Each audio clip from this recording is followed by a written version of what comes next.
Hey, it's JC14241 once again with another album review, and today we're going to be talking about the new album from Plain White T's, Parallel Universe, released on August 24th, 2018. This did come out on the same day as the Alice in Chains album, Rainier Fog, but of course I wanted to get to that one first just because I was more into the genre that they intended to stick with. This artist has evolved over the years, and we all know them the most just because of their song Hey There Delilah in the early 2000s.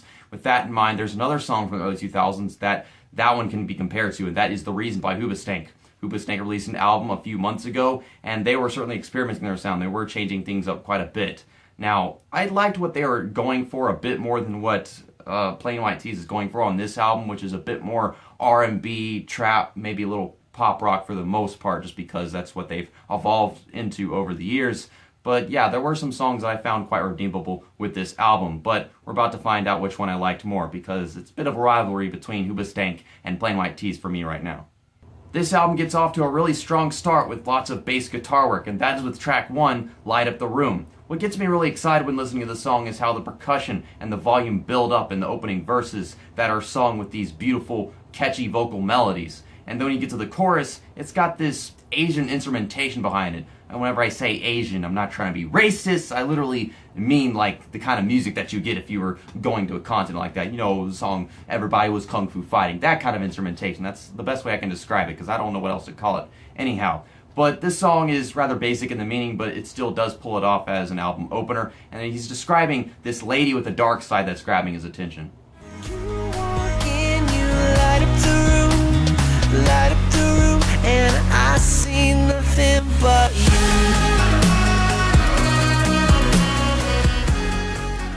Track 2 is the follow-up single, Bonnie I Want You. And at first, I can say this is definitely a catchy tune, and I can imagine how it became a single for this album. But what really tears me away from this one is the oddly vulgar lyrical content. Some might really admire it, but me, not so much. It's evident that he's singing about this girl that he only wants because she's so dirty and explicit. She got her tits hanging out, and she's been in a relationship with a bunch of fuck-ups, and he wants to be the not fuck-up that she gets in a relationship or something. I like the instrumentation here, the ukulele and the violin and the bridge, but all the while it is playing around with the instrumentation too much in terms of how they just goof around with the sound effects and transform it into something that sounds all distorted and messed up. Once you know the things they're saying, you know all of the games they're playing. Only thing that's true is Bonnie, I want you. Track 3 is Call Me. I don't know why on earth that had to rhyme. That has something to do with the way they decided to list the tracks on this album. But anyhow, this one has a rather typical percussion line to it that I'm just not that into.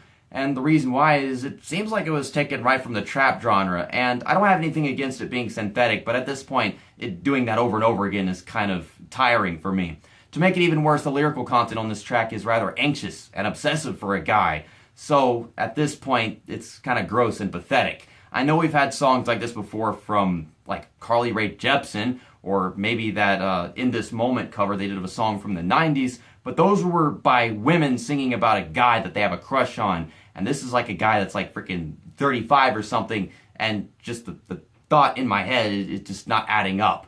There's one thing that I can take away from the song that I say I do admire, is how powerful the melody is whenever you get into the chorus, and that's about it.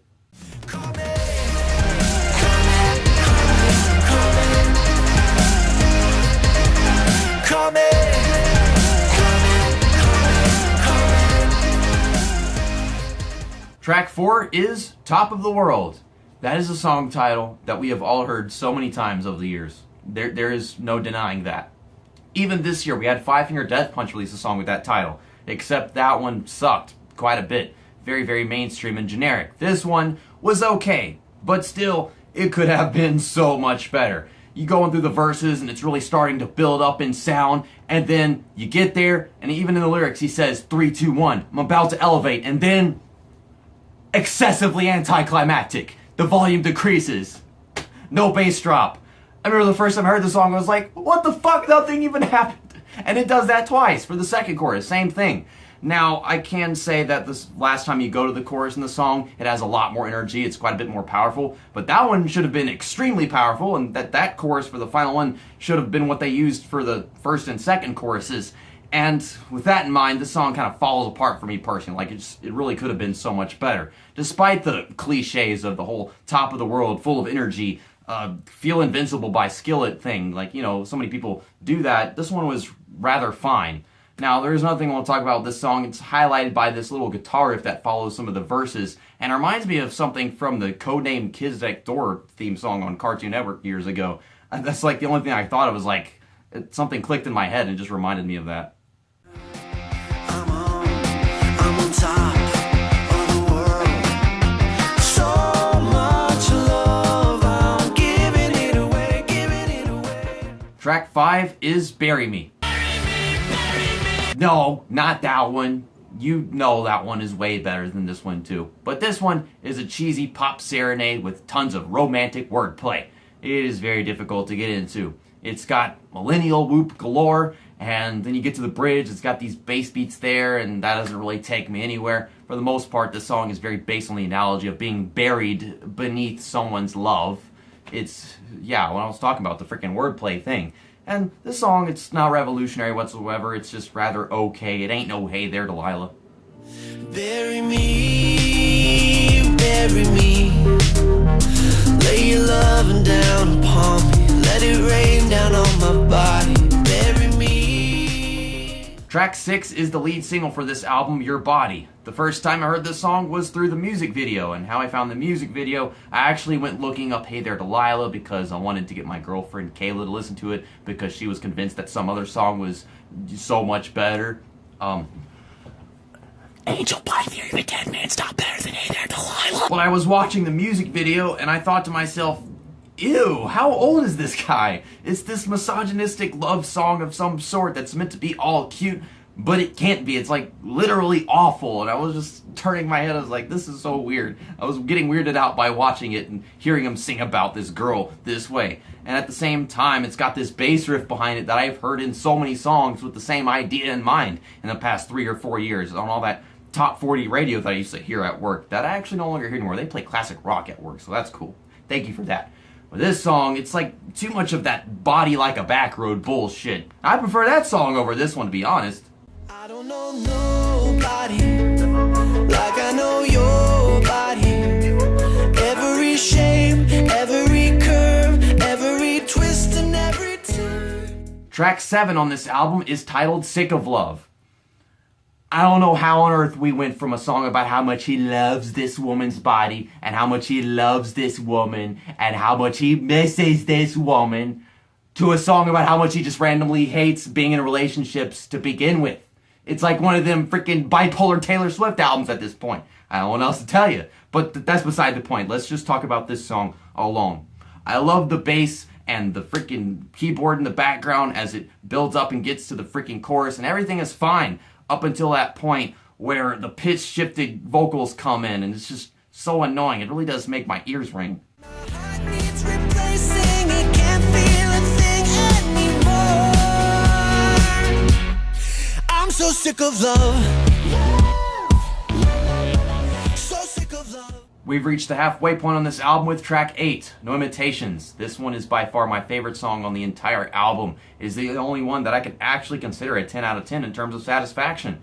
And whenever I first started listening to this album, I didn't even think I'd find one. But yeah, what really gets it for me here is the way that it's a collage of songs, and it really does transform multiple times.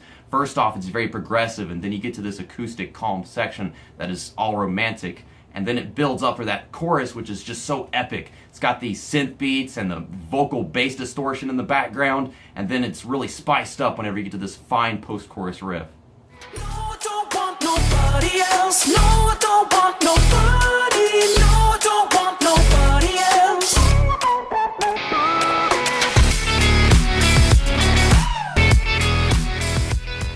The 9th song on this album is Low, and I'm pretty sure I can say I've heard this song in many different scenarios before over the years, but in this case, this one is very, very straightforward in what the character's intentions are. Apparently, he doesn't want to leave this drug addiction that he's in because he feels like it's his personal solution. Like, it's not the best one, but this drug makes him feel like he wants to remain depressed to some extent just so he can stay on that drug.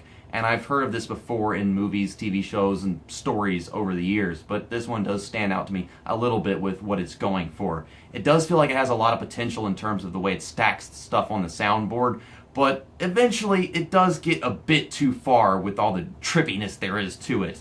I know this album, Parallel Universe, is supposed to be out of this world, you know what I'm saying, but at the same time it does go a bit too far with me, all the freaking vocal effects and the way they play around with the recording.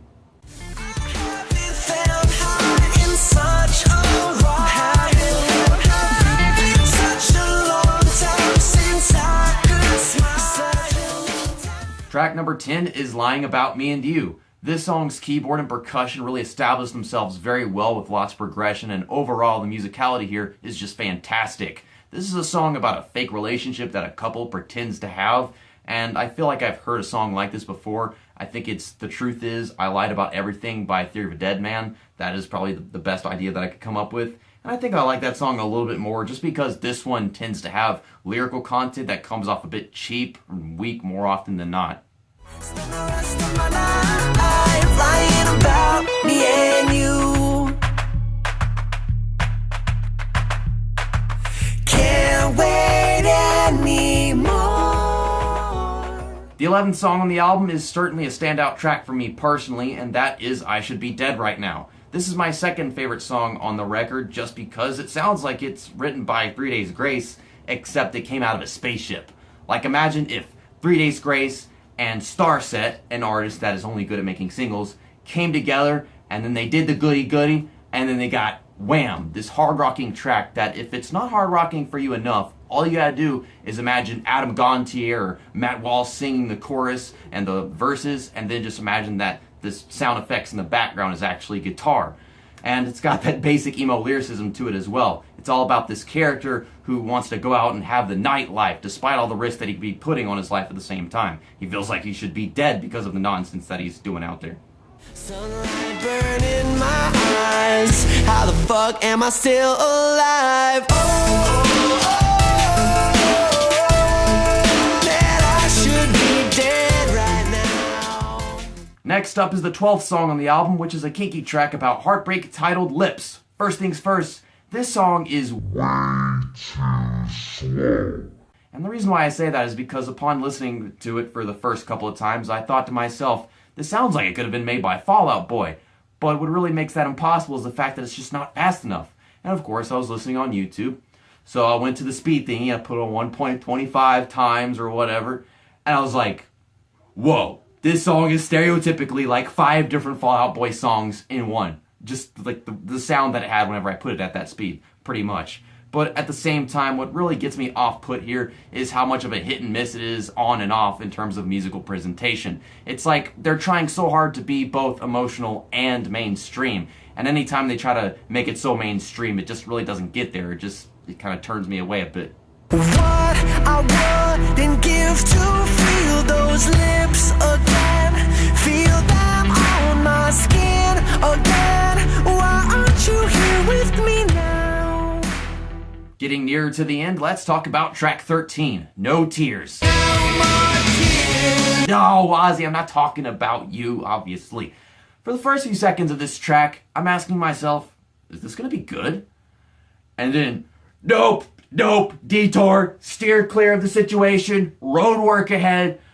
Okay, the pitch shifted vocals thing where the guy's having a conversation with himself. It's like a really deep voice. And then he says something and he's singing it and then it gets refrained in a really high voice like that.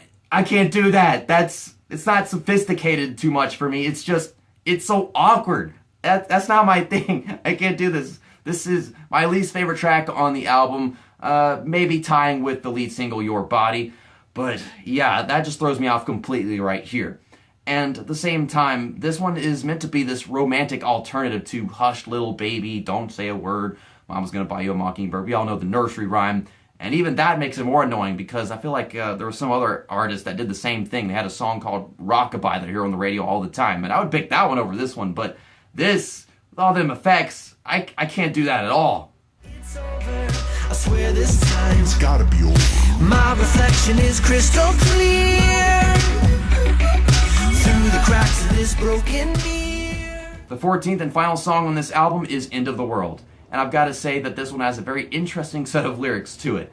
At least the first one is rather intriguing to me. He says something about Jesus sitting in a Chevrolet eating a hamburger. So that's very unforgettable for me personally. But anyhow, the way the lyrics are sung on this song actually reminds me of Hey There Delilah with the vocal melody that has to it. If you listen closely, you probably hear that as well. But whenever you get to the chorus in this song, what really brings it down is the fact that it's a little catchy, but it's just too simple in terms of presentation, in my opinion. I feel like it's just not that complex. It's kind of basic with just like quarter notes to sing on, I suppose. So it is a decent finale for the album. It does send it off well with this really fun disco pop track. Before I give you guys my final score for the 2018 album by Plain White T's Parallel Universe, I just want to thank you for taking the time to watch and listen to me talk about this new album with every track individually, because it was something that I was very willing to dive into, knowing that it wasn't getting that much attention, and I did review Hoobastank's new album, and I feel like these two have a lot in common, even though this one was a progressive change in terms of what kind of music they make, and with Hoobastank it was very experimental for the most part. But with this album, my final score is a 69%. I know that sounds kind of ridiculous, and I don't just shit out these numbers, okay? I give every song my satisfaction on a scale from 1 to 10, and that's just what the average is. So I could say with full confidence that's what I consider this album right here. So it's worth a listen, even though I only really liked 3 songs on this album. No Imitations, I Should Be Dead Right Now, and the album opener, Light Up the Room. But right here, I feel like Plain White T's was really strong with lyrical content here for the most part. Hoobastank was right there next to them, but with Hoobastank, they were really beating them in terms of musicality. I liked what Hoobastank was doing more than what Plain White T's had to do in sound here. But that's about all I have to say for this album. See you next time, that's that, and album review over. This might be the end of the world, so we might as well keep dancing.